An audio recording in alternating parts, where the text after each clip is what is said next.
السلام علیکم، محمود ہل کیئر کی جانب سے آپ سب کو خوش آمدید کہتے ہیں۔ ناظرین، اگر ابھی تک ہمارے چینل کو سبسکرائب نہیں کیا ہو تو آپ ہمارے چینل کو سبسکرائب کریں اور ساتھ والی بیل آئیکن پر کلک کریں، کیونکہ میں میڈیسن کے بارے میں انفارمیٹیو ویڈیو اپلوڈ کرتا رہتا ہوں تاکہ اس کی نوٹیفیکیشن آپ تک بآسانی مل سکے۔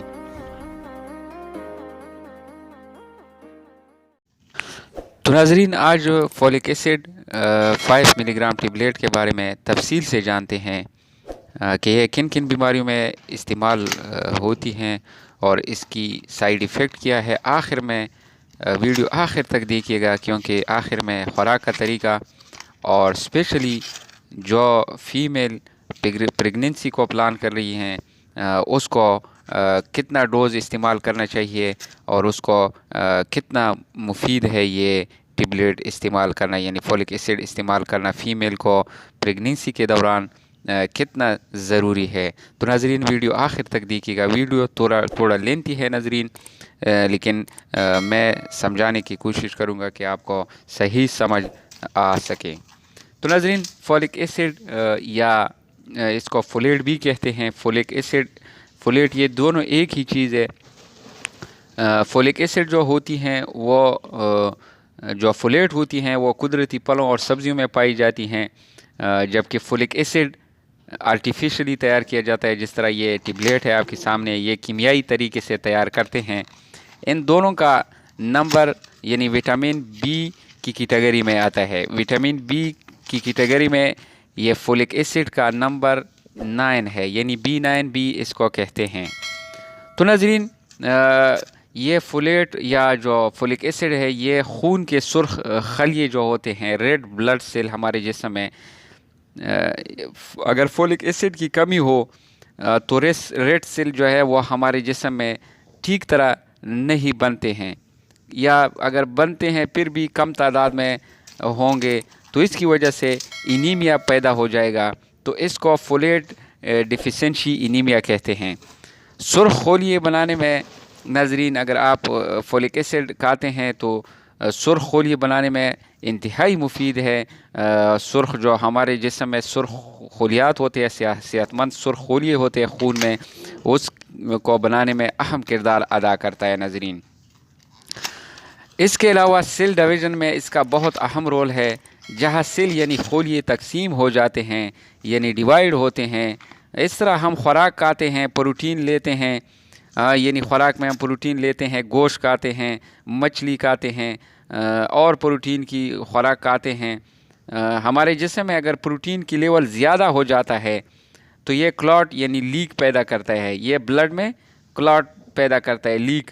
خون کی نالیوں میں یعنی شریانوں میں، دماغ اور دل کی شریانوں میں کلاٹ، اگر یہ کلاٹ چلا جائے گا، اگر یہ لیک دل کے شریانوں میں اور دماغ میں یہ لیک چلا جائے گا تو اس سے دل کا دورہ یا فالج کا خطرہ بھی ہو سکتا ہے۔ تو ہمارے مریض کو دل کا دورہ یا فالج بھی ہو سکتا ہے۔ تو فولک ایسڈ پروٹین کو یوزفل پروٹین میں تبدیل کرتا ہے، جو ہماری یعنی پروٹین کا لیول ہوتا ہے وہ یوزفل پروٹین میں تبدیل کرتا ہے، جو ہمارے جسم کے لیے ضروری ہوتا ہے۔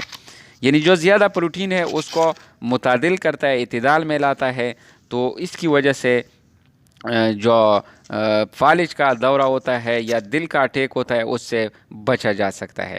اسی طرح فولک ایسڈ کھانے سے ہارٹ اٹیک اور فالج جیسی بیماری سے بچا جا سکتا ہے۔ سنگین گردوں کی بیماری، آخری مرحلے میں گردوں کی بیماری یا ESRD کے لیے فولک ایسڈ انتہائی مفید ہیں، کیونکہ گردوں کی بیماری میں ہوموسسٹین کی سطح بہت زیادہ ہوتا ہے۔ ہوموسسٹین کی اعلیٰ سطح دل کے امراض اور فالج کی بیماری کے باعث بنتے ہیں، اس لیے گردوں کی شدید بیماری میں فولک ایسڈ لینے سے ہوموسسٹین کا لیول کم ہوتا ہے۔ ناظرین، آنکھوں کی بیماری میں بھی فولک ایسڈ کے ساتھ B12 B2 کا وٹامن لینے سے نظر میں بہتری آ سکتی ہے۔ نظر جو دھندلا ہوا ہوتا ہے اس میں بہتری آ سکتی ہے، لیکن اس کے ساتھ آپ B12 B2 کی وٹامن B آپ کو لینا ضروری ہے۔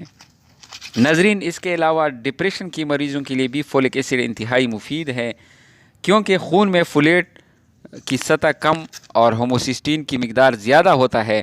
فولک ایسڈ لینے سے افسردگی کے شکار افراد ٹھیک ہو جاتے ہیں، یعنی جو لوگ غم و فکر کرتے ہیں، جو سوچتے ہیں زیادہ، نیند بھی اس کو صحیح نہیں آتی ہیں، تو ایسے افراد کے لیے بھی فولک ایسڈ 5 ملی گرام ڈیلی ناشتے کے بعد لینا انتہائی ضروری ہے، اس سے بھی یہ افراد ٹھیک ہو جاتے ہیں۔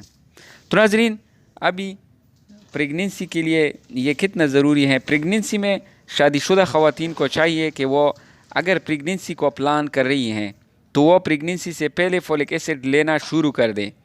اکثر اوقات جن جوڑوں کے بچے نہیں ہوتے ہیں تو اکثر ڈاکٹر یعنی فرٹیلیٹی جو بانجھپن کی بیماری ہوتی ہے اس صورت میں اور دوائیوں کے ساتھ کمبینیشن میں فولک ایسڈ کی دوائی لازم پرسکرائب کرتے ہیں یعنی تجویز کرتے ہیں، تاکہ اس کی جو جسم میں فولک ایسڈ کی کمی ہے وہ پورا ہو سکے، تب جا کے اس کی جو فرٹیلیٹی کا مسئلہ ہے وہ ٹھیک ہو جاتا ہے۔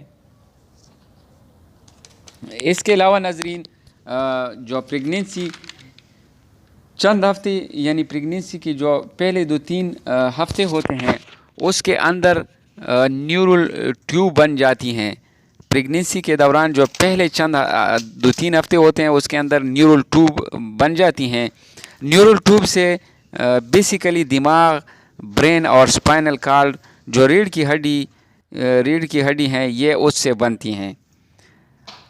تو ناظرین، جو ہمارے نروس سسٹم ہے اور نیورل ٹیوب بہت ارلی سٹیج میں بن جاتا ہے، یعنی جسم کے حصے بنتے ہیں، بچی کی جو جسم کے حصے ہیں وہ بن جاتے ہیں پریگننسی کے دوران۔ جو 3-4 ہفتے ہیں نیورل ٹیوب جب بنتی ہیں تو جسم کے حصے بن جاتے ہیں۔ تو ناظرین، کون سا حصہ پہلے بنتا ہے اس کے بارے میں تفصیل سے بات کریں گے بعد میں، اگلی ویڈیو اس پر ہم بنائیں گے۔ اس سے اندازہ لگایا جا سکتا ہے کہ خواتین کو جب پتہ چلتا ہے کہ وہ پریگننٹ ہے اس وقت تک نیورل ٹیوب بن چکی ہوتی ہیں۔ جب خواتین کو پتہ چل جائے کہ میں پریگننٹ ہوں تو تب تک نیورل ٹیوب بن جاتی ہیں۔ اس کی وجہ سے فولک ایسڈ کی کمی بہت سارے جو برتھ ڈیفیکٹس جس میں سپائنا بیفیڈا،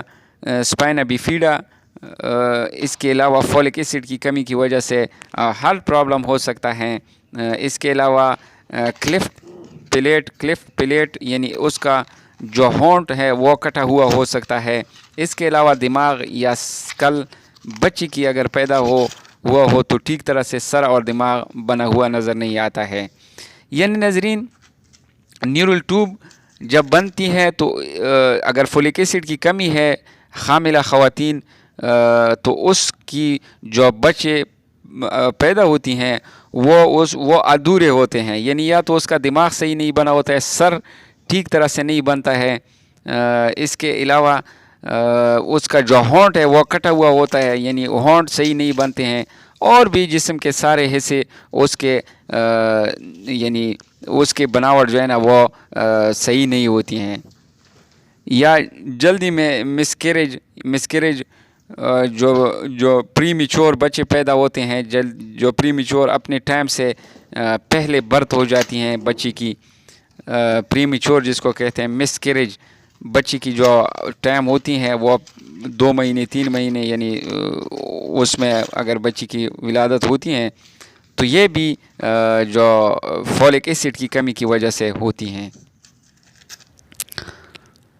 اور لو فولک ایسڈ سے جو انیمیا ہوتا ہے اسے کہتے ہیں لو ڈیفیشنسی انیمیا۔ عام طور پر فولیٹ ڈیفیشنسی عورتوں میں زیادہ ہوتی ہیں، مردوں میں فولیٹ میں یہ بیماری تھوڑا کم دیکھنے کو ملتی ہیں۔ تو ناظرین، ابھی خوراک اس کا کیا ہے؟ ناظرین، پریگننسی کے دوران 400 mcg یعنی مائکروگرام کی خوراک روزانہ لیڈیز یعنی جو فیمیل ہے اس کو لازم 400 ملی گرام mcg مائکروگرام کی خوراک لینا چاہیے۔ جو عورتیں پریگننسی کو پلان کر رہی ہیں اگر اس میں زیادہ ضرورت ہے فولک ایسڈ کی تو وہ 800 mcg تک بھی لے سکتے ہیں۔ تو مریض پر ڈیپینڈ ہوتا ہے کہ اس کو کتنا ڈوز کی ضرورت ہے۔ اس کے علاوہ مرد حضرات روزانہ 5 ملی گرام کی گولیاں دن میں ناشتے کے بعد لازم کھایا کریں۔ یہ بہت زبردست ہے کیونکہ خون کے سرخ خلیے جو ہے نا یہ بنانے میں اہم کردار ادا کرتے ہیں۔ اس کے علاوہ یہ ذہنی دباؤ کے لیے بھی بہت مفید ہیں، بہت بیماریوں کے لیے آپ کو جو میں اوپر بتا چکا ہوں، بہت زبردست ہے، آپ لازم استعمال کریں۔ سائیڈ ایفیکٹ ناظرین، مریض کو اس سے متلی کی شکایت ہو سکتی ہے، بھوک کی کمی یا زیادتی ہو سکتی ہے، الرجی کی رد عمل ہو سکتی ہیں۔ تو ناظرین یہ تھی فولک ایسڈ کے بارے میں انفارمیٹیو ویڈیو۔ ناظرین اگر ہماری ویڈیو آپ کو اچھی لگی ہو تو ہمارے چینل کو سبسکرائب کریں اور ہماری ویڈیو کو لائک کریں۔ ناظرین کمنٹ کیا کریں تاکہ میں آپ کے ساتھ اور بھی اچھی طرح ویڈیو یعنی میڈیسن کے بارے میں شیئر کرتا رہوں گا۔ تو ناظرین محمود شاہ کو اگلی میڈیسن تک اجازت دے۔ اللہ حافظ، اللہ نگہبان۔